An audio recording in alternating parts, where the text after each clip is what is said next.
नमस्कार मित्रों, आज हम लोग यहाँ बोर्ड क्वेश्चन की चर्चा करेंगे और वह संबंधित है पद परिचय से।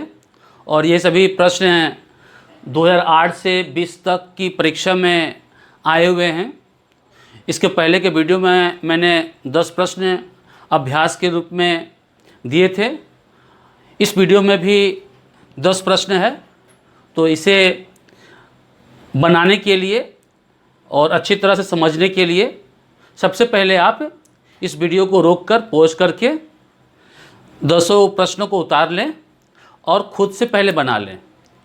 उसके बाद इसके उत्तर से अपने उत्तर का मिलान कर लें, तो इससे इसे समझने में सुविधा होगी। तो इसमें हम पहले प्रश्न से शुरू करते हैं कि रमेश यहाँ रहता है। तो यहाँ के नीचे रेखांकित किया गया है, अर्थात हमें यहाँ का पद परिचय देना है।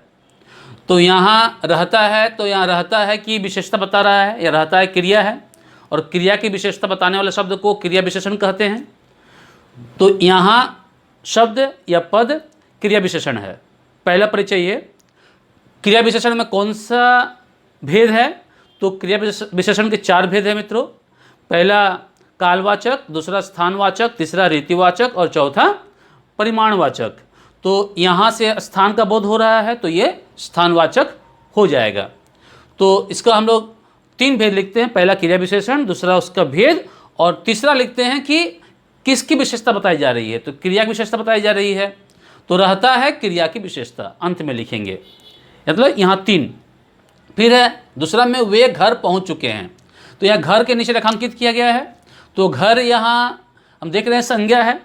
संज्ञा में जातिवाचक संज्ञा है। तीसरा कि यह वचन में एक वचन है। चौथा हम लोग देखेंगे कि यह पुल्लिंग शब्द है। तो हम लोग यहाँ इसके 4 परिचय देंगे। फिर है जैसा करोगे वैसा भरोगे। तो जैसा करोगे वैसा घर भरोगे में जैसा सर्वनाम है, और सर्वनाम में यह संबंध वाचक या संबंध बोधक सर्वनाम है, संबंध बता रहा है। दूसरा यह एक वचन है, वचन में। तीसरा हम देख रहे हैं कि यह पुल्लिंग है। तो सर्वनाम के भेद हो जा रहा है, यह संबंधवाचक सर्वनाम, दूसरा एक वचन, और तीसरा चला आ रहा है पुल्लिंग। चौथा है ओरे तुम भी आ गए। तो ओरे यहाँ पर ओरे का परिचय यहाँ पर देना है। तो ओरे यहाँ विस्मयादि बोधक है। संबोधन और विस्मयादि बोधक के भेद में यह संबोधन बोधक है, यानी संबोधित कर रहा है, पुकार रहा है। तो सबसे पहले चला आएगा विस्मयादि बोधक, और विस्मयादि बोधक के अंतर्गत लिखेंगे संबोधन बोधक। बस यहाँ 2 ही लिखते हैं, क्योंकि यह अविकारी शब्द है। अविकारी शब्द में हम लोग संज्ञा, सर्वनाम, वचन ये सब की तरह नहीं लिखते हैं, संज्ञा सर्वनाम की तरह नहीं लिखते हैं कि इसमें वचन, लिंग ये सब दिखाने की जरूरत नहीं होती है। फिर है बिस्मिल्लाह खां इस मंगल ध्वनि के नायक थे। तो बिस्मिल्लाह खां मित्रों यहाँ पर संज्ञा है। संज्ञा में व्यक्तिवाचक संज्ञा है 2। तीसरा एक वचन है। चौथा हम देख रहे हैं कि यह पुल्लिंग है। अब पुल्लिंग में कारक में देख रहे हैं मित्रों कि कारक में हम इस मंगल ध्वनि के नायक थे। तो चूंकि मुख्य क्रिया नहीं है, अगर कारक नहीं देंगे तो कोई दिक्कत नहीं यहाँ पर। फिर है 6 नंबर, तुम्हें भागवत ध्यान से पढ़नी चाहिए। तो तुम्हें है, तुम्हें बना है तुम से। तो तुम सर्वनाम है, और सर्वनाम में मित्र यह पुरुषवाचक है। ठीक। दूसरा यह पुल्लिंग है लिंग में, और वचन में एक वचन है। तो पुरुषवाचक सर्वनाम, पुल्लिंग और एक वचन। और चूंकि यहाँ मुख्य क्रिया है पढ़नी चाहिए, तो यहाँ तुम्हें जो है कर्ता कारक है। तो आवश्यकता बोधक के लिए कर्ता के साथ को का भी प्रयोग होता है, जैसे तुमको भागवत ध्यान से पढ़नी चाहिए। फिर खीरे की पनियाती फाके बहुत स्वादिष्ट थी। तो पनियाती आ रहा है विशेषण के रूप में।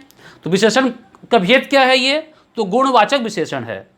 तो गुणवाचक विशेषण में फाके देख रहे हैं स्त्रीलिंग शब्द है, क्योंकि यहाँ पर बहुत स्वादिष्ट थी है। तो विशेषण जिस शब्द के लिए आता है उसका जो लिंग और वचन होता है, जिसका लिंग और वचन होता है, विशेषण भी का भी वही लिंग और वचन होता है। जैसे फाके यहाँ स्त्रीलिंग और बहुवचन है, तो यहाँ विशेषण भी स्त्रीलिंग और बहुवचन होगा। तो स्त्रीलिंग तो बहुवचन हो जा रहा है, स्त्रीलिंग हो जा रहा है और गुणवाचक विशेषण हो जा रहा है। चौथा जो लिखते हैं हम लोग कि यह किसकी विशेषता बता रहा है, तो फाके की विशेषता बता रहा है। फाके यहाँ विशेष्य है। फिर है मित्र, यहाँ लखनऊ स्टेशन से गाड़ी छूट रही थी, तो गाड़ी के नीचे है, तो गाड़ी यहाँ संज्ञा है। संज्ञा में क्या है, जातिवाचक संज्ञा है, तो जातिवाचक संज्ञा लिखेंगे। दूसरा अगर हम वचन देखेंगे तो वचन एक वचन है, और लिंग में गाड़ी छूट रही थी तो यह स्त्रीलिंग है, तो यह हम यहाँ 3 देंगे। चौथा अगर देना चाहे कारक तो इसे हम कर्ता कारक में रखेंगे, क्यों गाड़ी छूट रही थी, गाड़ी की क्रिया यहाँ पर है, गाड़ी कोई कार्य कर रही है। फिर 9वां है, किसी का ताज़ा चित्र नहीं छपा था, तो नहीं के नीचे यहाँ गड़बड़ी होती है, गलती होती है, तो नहीं को रीतिवाचक के अंतर्गत रखा जाता है।